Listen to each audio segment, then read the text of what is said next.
പാലക്കാട് യാക്കര medical കോളേജിൽ വൻ തീപിടുത്തം. ഫയർഫോഴ്സ് വന്ന് അണയ്ക്കാനുള്ള ശ്രമം നടത്തിക്കൊണ്ടിരിക്കുന്നത് പരാജയപ്പെട്ടുകൊണ്ടിരിക്കുന്നത്. വൻ തീപിടുത്തം നടന്നുകൊണ്ടിരിക്കുന്നത് പാലക്കാട് യാക്കര മെഡിക്കൽ കോളേജിൽ.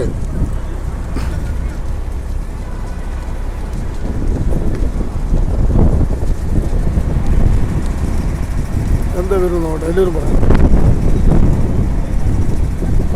എടുക്കണ്ട എന്താ പറയുന്നത് അവര്?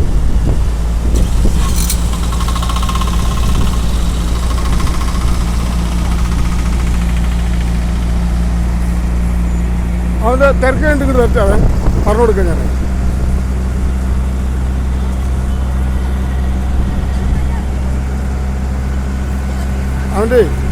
അവൻ്റെ പരിപാടി കഴിഞ്ഞിട്ട് ഇങ്ങോട്ട് തെറ്റാ അവന് ഞാൻ പറഞ്ഞു കൊടുക്കാൻ.